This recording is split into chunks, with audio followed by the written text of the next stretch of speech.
កុំទឹកភ្នែករៀងបែកពីមុំនៅទាំងធ្វើបងដាំងបាតបងស្រន់ឲ្យបងបានសុខ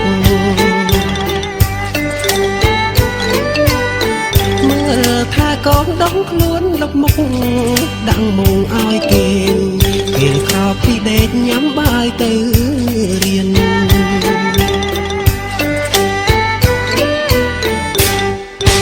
មក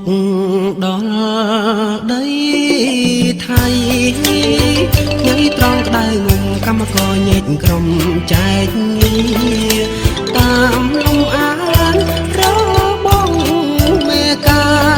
មិនហ៊ានខកខានទួងប្រានហេវហត់ក៏ទ្រាំជីករែកដីសាយហាត់មិនដុំមិនហ៊ានសម្រាំងមិនធូរលំបាកនាមជាងសំណងកម្មសានក្រាំងប៉ះមនុស្សមិនត្រង់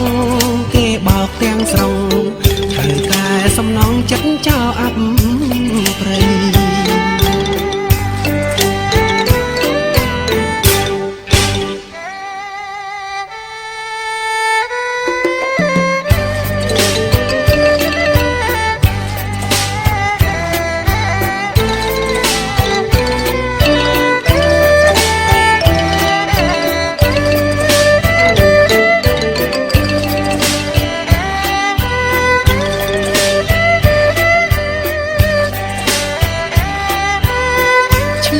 ចិត្តណាស់ណាអាណកូនប្រពន្ធនៅទាំងគិតយូរសែនខ្មាំងអស់ញាតទាំងស្រុក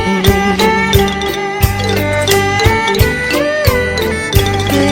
ទាំងពួងមិនល្ងងដោយខ្ញុំរស់សានសុខដុមគ្រួសារគេជុំរកស៊ីស្រុកឯង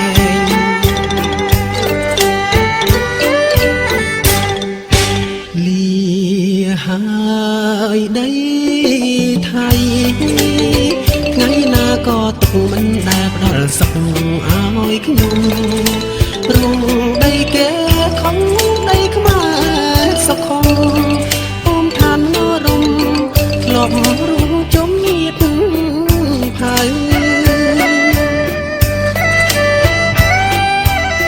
ស្អែកទៅដល់ថាផលកូនពៅថាឪនឹកនឹងឪលែងចប់ទាំងរកស៊ីស្រុកគេឆ្លងបានទៅគ្មានសល់អ្វីទេដល់ផ្ទាំងទៅទេគ្មានបនសល់គេកម្មក៏ឆ្លង